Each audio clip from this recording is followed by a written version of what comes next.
Здравствуйте, Владимир Валерьевич. Спасибо, что нашли время ответить на наши вопросы. Итак, на прошлой неделе Кабинет министров одобрил проект республиканского бюджета на 2023 год. С документом должен работать парламент, чтобы потом вынести на заседание сессии. Сразу в обществе возникло много вопросов по поводу этого проекта. Я попытаюсь озвучить такие основные вопросы, которые звучат. Один из них: почему образовался такой внушительный размер дефицита? Это 1 миллиард 700 миллионов рублей. Да, в проекте говорится о том, что источники финансирования дефицита, один из них — это Нацбанк, кредит 800 миллионов рублей. Указываются другие источники финансирования. Вот какие это источники и насколько вы им доверяете, этим источникам? Добрый день, спасибо за вопрос. Совершенно правильно. На прошлой неделе было заседание Кабинета министров, на котором в повестке заседания стоял вопрос о республиканском бюджете на 2023 год.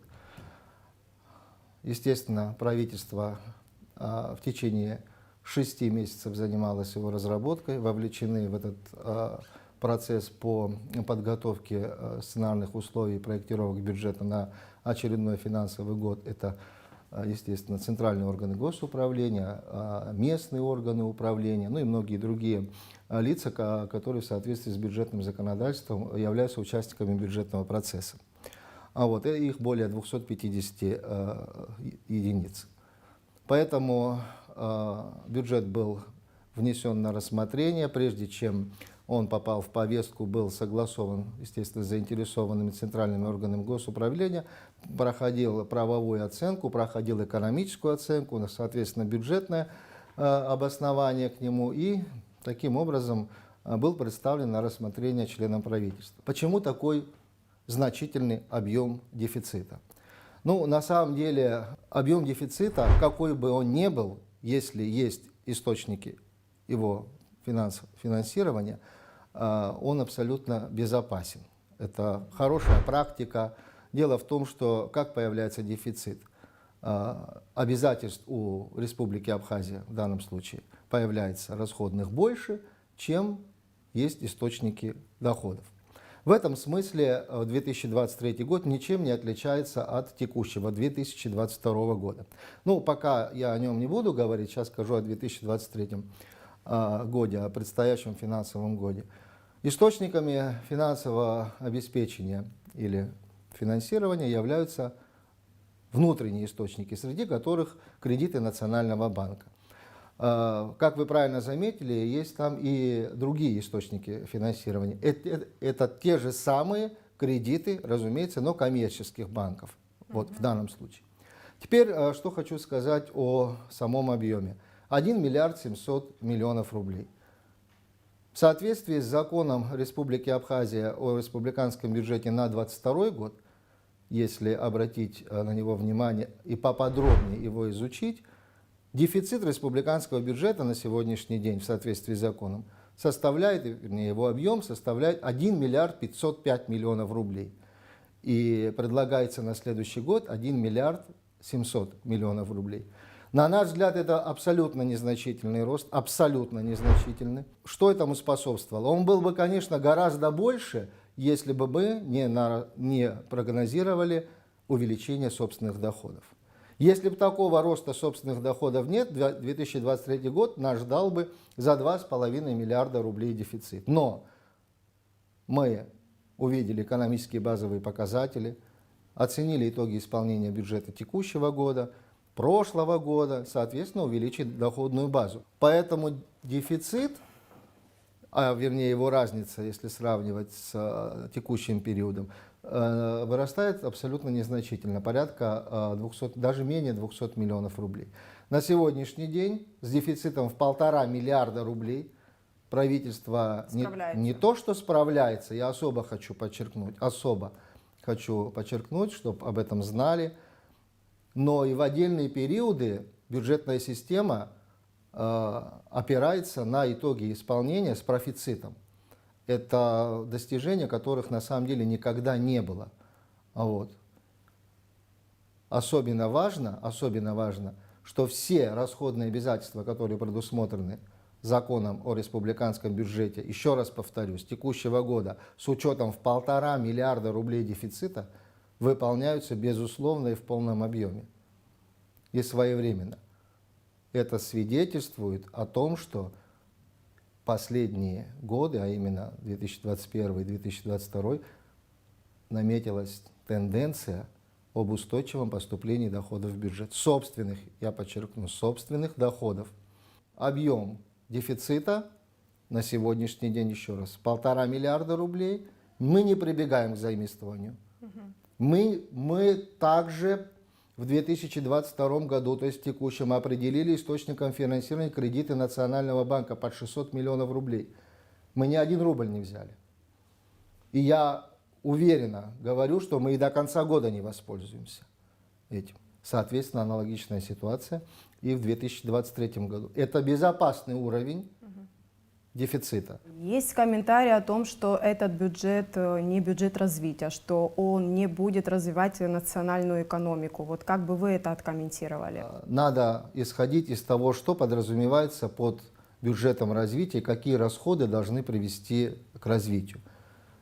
Я коротко, наверное, скажу о 2023 году, что там происходит. И только республиканский уровень. 16 целевых программ. Программный метод бюджетирования и использования этих средств очень зарекомендовал себя эффективно. 16 целевых программ на республиканском уровне финансируется. Более 10 мероприятий финансируется. Вот. Естественно, эти программы через бюджетную систему, получая средства, естественно, перераспределяются в различные секторы экономики. Сама бюджетная система перестала быть чередой неплатежей. Я повторюсь еще раз, что в полном объеме обеспечиваются все расходные обязательства. Но расходные обязательства, то есть финансируются, но все эти деньги направляются через бюджетополучателей в бизнес. Оплата услуг, товаров, в том числе и заработную плату, которую удается индексировать, продолжать, вернее, индексировать. Через нее тоже средства попадают в экономику. Напрямую в экономику направляются в данном случае в такие сферы, как электроэнергетика, мы знаем, поддержка энергетической отрасли, поддержка сельского хозяйства. Мы на будущее планируем уже и развитие цифровых финансовых услуг, тоже важный аспект. Вот. У нас произошло следующее, что через финансирование отдельных расходов мы увидели значительное поступление, то есть обратную связь в виде доходов бюджета, в виде налогов. То есть когда бюджет работает стабильно по своим обязательствам, тогда и повышается уровень доверия налогоплательщиков к руководству, к правительству в данном случае. Вот это мы обеспечиваем, вот к этому мы и стремимся, мы поддерживаем вот такие инициативы. Но через бюджетную систему или через сам бюджет невозможно постоянно направлять средства на развитие экономики, вернее, постоянно только через бюджет. Естественно, есть и другие финансовые институты, в том числе в нашей стране, это кредитные организации. Я могу напомнить о том, что беспрецедентные по своим масштабам кредиты были предоставлены в различные секторы экономики через банковскую систему. 2021 год 3,5 миллиарда рублей, 2021 полугодие, 2022 уже 1 миллиард 150 предоставлены кредиты. Но когда кредитные организации предоставляют средства, они, естественно, оценивают риски. Они же не могут предоставить так и безвозвратно. Да? Значит, проекты эффективны. То есть в экономику со стороны государства, с участием государства, с участием финансовых институтов государства, в том числе через бюджетную систему, через Национальный банк, предоставляется значительная поддержка. Значительная поддержка. 3,5 миллиарда рублей направить в качестве кредитных ресурсов через банковскую систему, это говорит о высоком уровне стабильности ее. Вот, кстати, я пыталась получить комментарии этого проекта бюджета от специалистов, обзвонила нескольких людей, они сказали, что нам не хватает информации в открытых источниках, недостаточно для того, чтобы мы профессионально смогли откомментировать этот проект бюджета. Совершенно правильно сказали специалисты в этой области. Конечно, за один день дать оценку бюджета Республики Абхазия, ну, я так полагаю, ну, на мой взгляд, я не знаю таких примеров, я не знаю таких специалистов. Их даже нет в Министерстве финансов, вот кто непосредственно не занят. Нет таких, чтобы дать за такой короткий период и дать оценку бюджета. Хороший он, плохой он, что там происходит. Совершенно правильно вам говорили специалисты. Я даже предполагаю, о ком вы говорите. Это опытные люди, которые, наверное, какое-то отношение имели к финансовой системе. в том числе и к бывшим министрам. Да, совершенно верно. И они правильно, совершенно. И любой бы так сказал руководитель финансового ведомства. И недели не хватит изучить. В проекте бюджета республиканского на 2023 год говорится о том, что размеры собственных доходов увеличиваются на 1 миллиард 800 миллионов. Вот вы, наверное, проговорили уже часть, за счет чего это увеличение происходит, но вот еще поконкретнее скажите. Первоначально в феврале месяце принятый бюджет текущего года. Если соотносить его с прогнозом на 2023 год, то доходы вырастают на 1 миллиард рублей, только республиканского уровня. И все эти доходы собственные. Я говорю о структуре, говоря об увеличении доходной базы бюджета, говорю о структуре доходов. Ну, налог на добавленную стоимость ярко демонстрирует свое лидерство. Вот. Таможенные платежи тоже демонстрируют очень высокий показатель. Государственная пошлина. Ну, там, под таможенными платежами мы таможенную пошлину понимаем, естественно, акцизы, там, ввозной НДС. И еще что хотелось бы сказать, что такой рост обусловлен отсутствием изменения ставок налоговых, то есть в сторону повышения, либо введения новых ставок. То есть за это время не вводились новые ставки налоговые, не снижались льготы. И у нас рост происходит. То есть улучшилось администрирование налоговое? Улучшилось. Несомненно, улучшилось администрирование. Это очевидные вещи. 100% улучшилось качество, повышается ее уровень. Но еще, что там, наверное, самое важное, повысилось доверие налогоплательщиков. Потому что появилась обратная связь. Система неплатежей из бюджета, ее в принципе не существует. Вот. И средства, которые перераспределяются в экономику через ремонтно-строительные работы, через систему сельского хозяйства, через предоставление льгот субъектам малого предпринимательства, через прямое финансирование покупок для государственных нужд, товаров, работ, услуг, обеспечивается в полном объеме. Задолженности не существует. Вот что самое важное. Владимир Валерьевич, сейчас мы все понимаем, сложные времена настали. Все мы говорим о том, что нужно потуже затянуть пояса. Тем не менее, вот мы смотрим проект бюджета. Увеличиваются расходы на содержание парламента на 5 миллионов рублей. Увеличиваются расходы на функционирование органов исполнительной власти на 20 миллионов рублей. Все-таки расходы на содержание госаппарата увеличиваются, да? Вот обоснуйте увеличение вот этих цифр. Начнем, наверное, с представительных органов власти, в данном случае законодательной ветви власти. Там объем бюджетных ассигнований на 2023 год предусматривается с ростом 4 миллиона 800. Этому есть, несомненно, обоснования. К этому объему предусмотрены расчеты. Мы в 2022 году сохраняли объем на функционирование деятельности парламента, абсолютно не индексируя никакие расходы. Мы видим рост цен на отдельные виды товаров, горюче-смазочные, канцелярские товары, хозяйственные товары, ну и многое-многое другое. Естественно, на такой объем работников и депутатов 4 миллиона 800 по году – это абсолютно незначительный рост с учетом инфляционных процессов, которые мы видим. Абсолютно незначительный рост.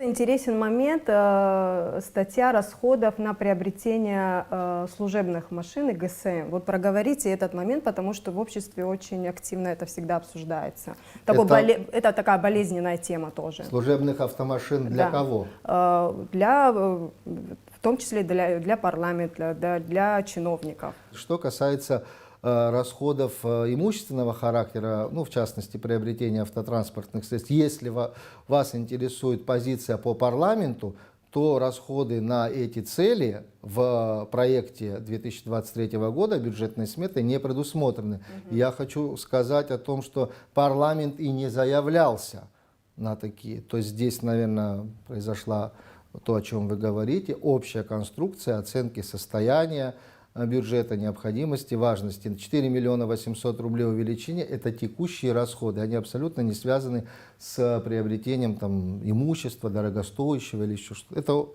Это по году 4 миллиона 800 – это абсолютно незначительный рост. Это само собой разумеющийся по объемам. Что касается расходов, вы задали вопрос, расходов по органам государственного управления. В этой части есть пункт, где сокращаются расходы на функционирование аппарата президента. Там на 1 200 000 сокращаются расходы. Бюджет – это такая, значит, формула, которая основана на том, что если расходы не востребованы, то их насильно не надо предусматривать.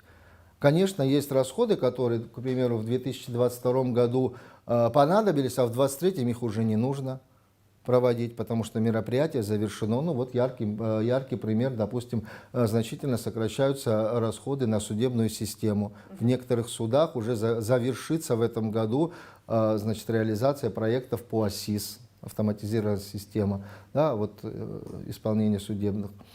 Мы знаем о том, что она завершается, и расходов таких масштабных уже в следующем году не нужно. Конечно, мы их не предусматриваем.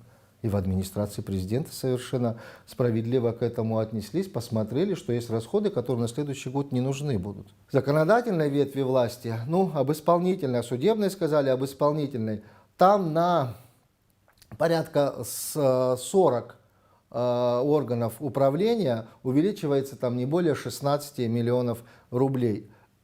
Расходы в данном случае, а эти расходы обусловлены вот такой же точно ситуацией, как и мы сказали по парламенту. Там тоже переоценка стоимости цен, там у нас тарифы поменялись на электроэнергию, естественно, уже и средства надо будет туда направлять в других объемах. То есть какие-то хозяйственные расходы? Абсолютно текущие расходы, абсолютно.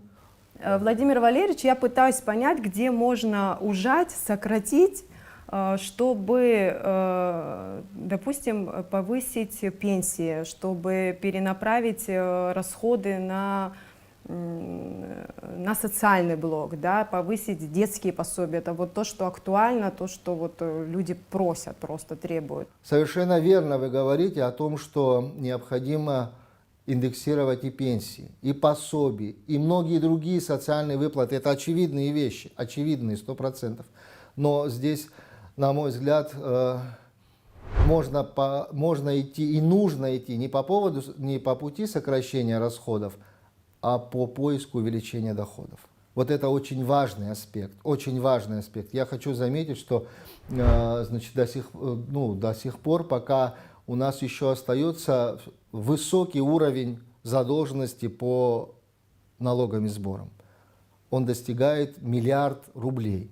Ну, в этом направлении активная работа ведется по мобилизации этой задолженности, но все равно 1 миллиард рублей – это достаточно высокий уровень. Вот если его администрировать, 1 миллиард рублей, ну, представляете, да, это в доходную часть попадет. Это совершенно новые условия. Тогда можно вести разговор о значительной индексации. Но мы прекрасно понимаем, что установление социальных выплат – это постоянные расходы.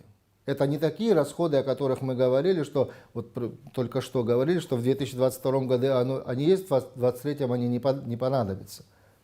Они же постоянные расходы. К этому надо быть готовым, стабильно готовым. К этому надо подготовиться так, что система должна постоянно обеспечивать, а тем более, когда происходит рост получателей социальных пособий.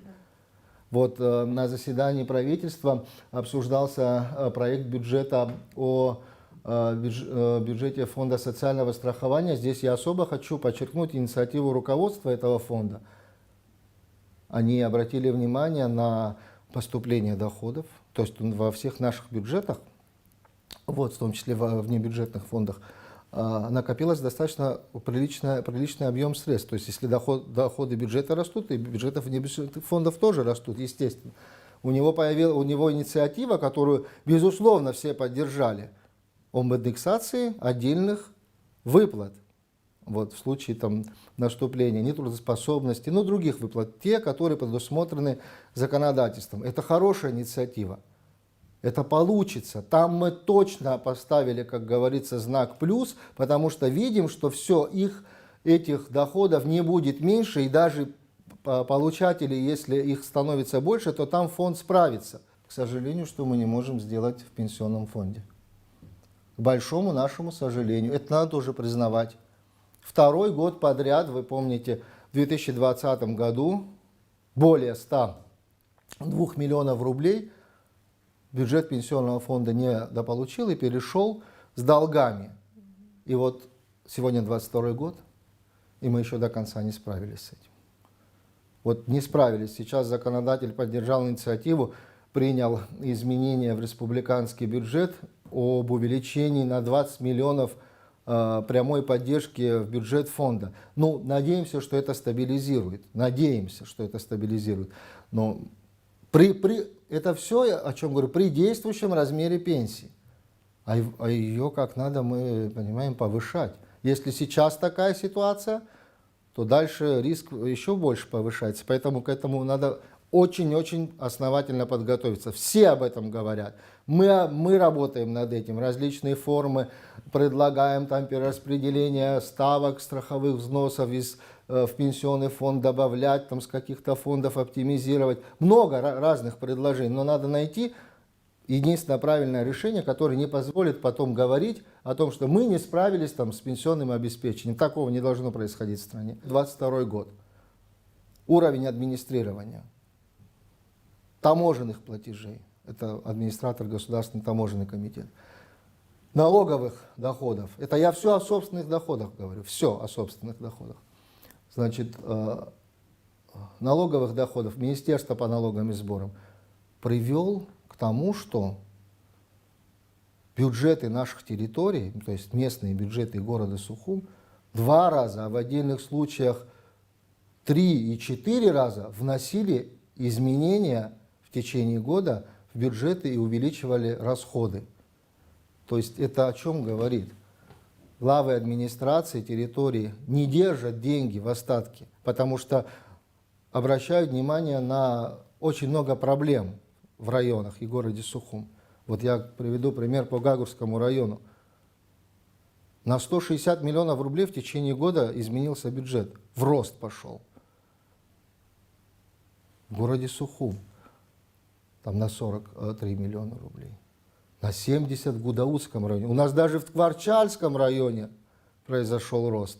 То есть у нас все бюджеты начали идти с плюсом и сразу предлагать вносить новые изменения. То есть расходные обязательства. Республиканский бюджет внес на 600 с лишним миллионов рублей новые расходы. Тут же предложил 350 миллионов рублей доходы. То есть вот это... Я почему об этом так подробно говорю, это очень важно, такое не происходило. Вы прекрасно знаете, какая ситуация складывалась у нас с финансированием по ликвидации последствий стихийных бедствий. 284 миллиона рублей, республиканский уровень. Но это что же выплаты? Это что же выплаты, в том числе социального характера? Там, где ремонтно-восстановительные работы через отрасль экономики, строительства, потом перераспределяется обратно в бюджет. Несмотря на то, что у нас пока сохраняется разница между импортом и экспортом в пользу, разумеется, импорта, но этот импорт, он же перераспределяется здесь внутри, и большая часть привлечена к этому. Ну, может, там часть не самая такая масштабная, привлечена за счет бюджетных средств. Бюджет очень масштабно, очень-очень масштабно приобретает для государственных нужд там, товары, работы, услуги. Очень масштабно приобретает. При этом как ведет себя бюджет, как ведет себя система? Она не выбирает монополию. Она говорит, работайте все, мы обеспечиваем. То есть мы не выбираем, допустим, строго там какого-то поставщика, и вот только ты, и все ресурсы будем предоставлять тебе. Вот, а другой может там только работать с коммерческими организациями. Доступ открыт всем. Вот в этой связи, да, доходы повышаются, но вот мы видим, что расходы на здравоохранение сокращаются на 82 миллиона рублей. Это большая цифра или для нас, обывателя, кажется, что это достаточно большая цифра? Ну, на самом деле, расходы на здравоохранение, они оптимизируются, они прежде всего вызваны, как я и ранее говорил, с теми мероприятиями, которые, мы так полагаем, не будут востребованы в следующем году. У нас в текущем году 250 миллионов рублей были предусмотрены ассигнования на мероприятия по ковид. Да. Соответственно, мы не прогнозируем, и нам оценку дает Министерство здравоохранения, мы такие расходы не прогнозируем. Мы в принципе, если по структуре бюджета идти, непрогнозируемые расходы должны сразу уменьшить на 250 миллионов рублей. Да. Но, учитывая оценку, потребность системы здравоохранения в приобретении медицинского оборудования, лекарственных препаратов, лечения граждан, мы эти позиции увеличили. То есть мы не сняли 250 всех, хотя нам надо было на самом деле так делать. Мы опирались вот на потребность, ту, которую там среднемесячную потребляет Министерство здравоохранения, увеличили. Так что здесь нельзя напрямую давать оценку, что там на здравоохранение там сократились. На здравоохранение сократились расходы, которые не нужны. Ну, будем так говорить, на ковид, который не прогнозируется. Естественно, ненужных расходов на здравоохранение не может быть. Но я подчеркиваю, на ковид. Вот. И за счет этого увеличили расходы на программы. Конечно, да, конечно. Кадровое обеспечение системы здравоохранения, оплата наших будущих врачей, медиков. Хочу сказать, что расходы на социально-культурную сферу, включая заработную плату, включая ее индексацию, на 2023 год повышается на 800 миллионов рублей. 800 миллионов рублей повышается. Образование, культура, наука, поддержка районов, поддержка пенсионному фонду. По поводу 150 миллионов рублей, которые планируется потратить на празднование 30-й годовщины Дня Победы. Для сравнения, да, дотация Черноморэнерго тоже 150 миллионов рублей. Для сравнения, на сельское хозяйство практически та же сумма. Вот люди сопоставляют эти суммы, и это вызывает шквал критики. Прокомментируйте вот эти 150 миллионов, куда планируется потратить. Спасибо за вопрос. Я тоже об этом вот слышу. Прежде чем говорить об объеме, я, наверное, скажу о правовых основаниях расходов, которые прогнозируются в бюджете 2023 года. У нас 16 сентября 2022 года распоряжением президента создана специальная государственная комиссия по подготовке плана мероприятий к празднованию 30-летия Дня Победы, в состав которых входит 25 человек. Председательствует в комиссии вице-президент Республики Абхазия. В состав комиссии входят 3 депутата, общественные и государственные деятели, руководители партий, объединений, ветеранских организаций, руководители научных и образовательных учреждений нашей страны. А теперь я коротко скажу, что такое 150 миллионов рублей. 150 миллионов рублей – это предельный объем расходов, который может быть предусмотрен на мероприятия этого характера. Наверное, интересует и то, а как же будут тратиться деньги и куда это, и куда, разумеется, да, эти средства Конечно, будут потрачены. Я тоже коротко сразу об этом скажу. Бюджет взял курс на программно-целевой характер. И эти мероприятия тоже являются программными. Такой подход использования средств путем принятия консолидированных решений, прежде всего, повышает эффективность использования средств. Деньги не распыляются по стране, по получателям, по различным расходам. Принимаются решения все в одном месте. Это первое. Повышается прозрачность, открытость расходов. Мы это наблюдаем, мы видим это по многим целевым программам, по многим другим мероприятиям, которые происходят. Открытая отчетность, доступность, пожалуйста, представлены в рабочей группе все ветви власти, общественные организации, представители различных организаций. Консолидированное решение принято, пожалуйста, начинаем финансировать. Не принято, естественно, не финансируем. То есть эти 150 миллионов, может быть, и не будут потрачены? Может быть, Это и не будут на потрачены. усмотрение комиссии. Конечно, может их и больше будет. Да, понятно. Но в данном случае бюджет устанавливает предел, не более 150. Я для сравнения хочу сказать, мы собирали расходы, как раз именно это тот случай произойдет, когда собираются расходы в одном месте, когда мы их не находим по всей стране, там какие-то локальные расходы, там, и потом начинаешь. То же самое мы сделали с ковидом. Откуда мы знаем на каждый день сумму по ковиду? Потому что сбор был в одном месте информации, потому что все программно шло. То же самое и здесь будет происходить. То же самое будет здесь происходить. Решение консолидированно принято на заседании, все поставили свои подписи, визы. Это направление нужно сделать в такой-то срок, это в такой-то срок. Сколько на это денег нужно? Столько. Приняли решение, направляем средства. Еще раз повторюсь, предельный объем. Мы собрали расходы такого характера на юбилейные мероприятия, когда круглые даты были, 20-летия, 10 лет тому назад. Так. Да? Расходы прямые только из республиканского, не считая местных, тогда местные сами бюджеты использовали, составлял 61 миллион рублей.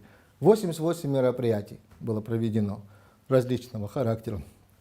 Естественно, под эти мероприятия подпадают и капитальные расходы. Это очевидные вещи. Там, наверное, где-то нужно будет привести мемориалы в порядок, если требуется. То есть это не только шарики, салюты, это какие-то конкретные... Это вовсе не шарики и салюты. Да. Это вовсе не шарики и салюты. Это 100%. Это общие большие. На шарики, салюты там можно как-то из бюджета местного потратить. Это такие большие фундаментальные капитальные расходы.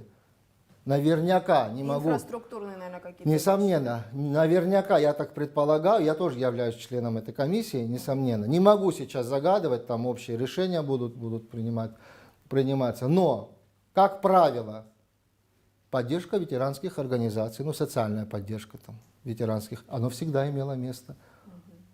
Это что же расходы по всей стране? Там расходы, к примеру, допустим, это как общие расходы на подготовку и проведение мероприятий. Наверное, какие-то расходы нужно сделать и к празднованию самого 30-летия, именно этого дня. Парад же надо проводить как-то. Конечно, можно перечислить, но 25 человек примут решение. Если сравнивать с программами по поддержке энергетики, и сельского хозяйства, это, конечно, очень, очень правильно, да, если сравнивать его год к году. Поддержка энергетической отрасли осуществляется 3-й год подряд. 100 миллионов, 150, сейчас 175 в этом году, 175. Кроме того, энергетическая отрасль достаточно емко поддерживается из средств российской финансовой помощи. Ежегодно поддерживается, так называемые инвестиционные программы поддерживаются. Развитие сельского хозяйства каждый год по 100 миллионов. А эти же расходы, их в 2024 году не будут. Как и я говорил, от тех расходов, которые уже не нужны будут в 2024. В проект бюджета включены компенсационные выплаты, понесенные при строительстве частного завода по производству полимерных труб. 50 миллионов рублей. У прошлого созыва парламента эта статья расходов вызвала споры, вопросы. Парламент не пропустил. Не проголосовал. Обоснуйте, почему эта статья расходов опять включена в проект следующего года. Как вы правильно заметили, эти расходы включаются не первый раз в проект республиканского бюджета для того, чтобы получить оценку положительную, естественно, выполнить свои обязательства. Я, наверное, сейчас подробно не буду об этом говорить, об этом уже очень много сказано, но коротко скажу об основных. Там есть соответствующие решения, двухсторонние абхазо-российские договоренности о компенсации, значит, этих расходов. О компенсации этих расходов. Сумма, конечно, была изначально гораздо выше. Это тоже в документах закреплено. Правовых оснований для выплаты, они все есть. Все есть правовые основания.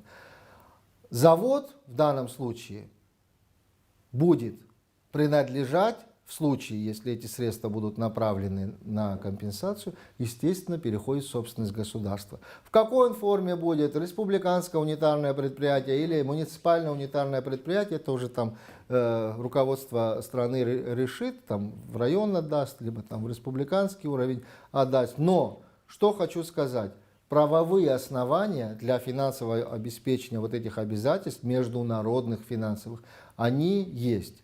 И мы полагаем, что парламент, Народное собрание, парламент республики еще раз внимательно обратится к документам, посмотрит, ну и надеемся, что мы наконец-то этот вопрос сможем урегулировать, потому что очень много обращений, очень много обращений к Республике Абхазия с тем, чтобы выразить, по какой же причине, объясните, по какой же причине это не получается. Обращения там с различных федеральных органов власти, законодательных органов власти Российской Федерации.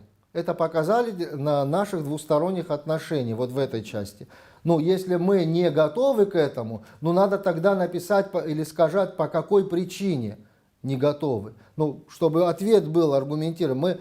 Мы же не просто так второй раз подряд вносим. Значит, есть правовые основания для этого. Хотела бы, чтобы вы в завершении оценили инвестицию. Вот на ваш взгляд, какова инвестиционная привлекательность в Абхазии? Инвестиционную привлекательность любой страны оценивают не только по географическому положению, наличию природных ресурсов, там много других факторов. Качество жизни в том числе, уровень бюджета.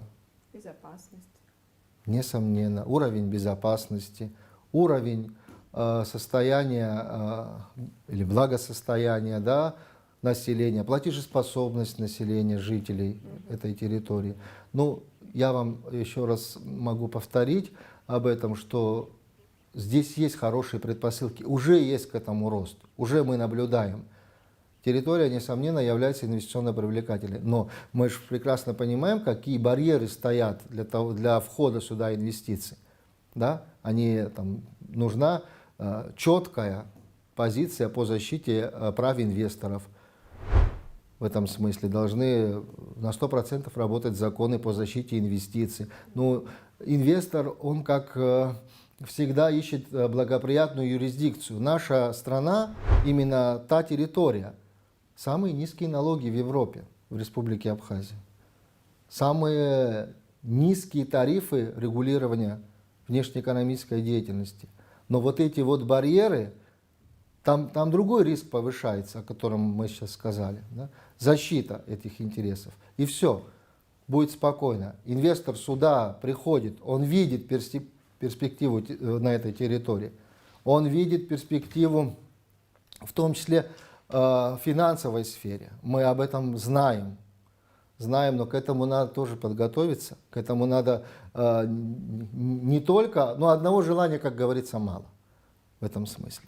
Нужно всем продолжать работать в таком же режиме, даже больше, в отдельных случаях за пределами человеческих возможности, и вот тогда начнет ситуация еще быстрее меняться к лучшему. Я постаралась задать основные вопросы, которые волнуют наших простых граждан, которые звучат в соцсетях.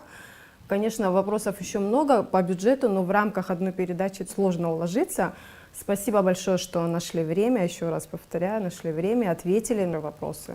В любое удобное для вас время всем представителям средств массовой информации мы говорим: открытость, доступность бюджета. Можно задавать вопросы, присылать на электронную почту. Мы работаем с обращениями граждан.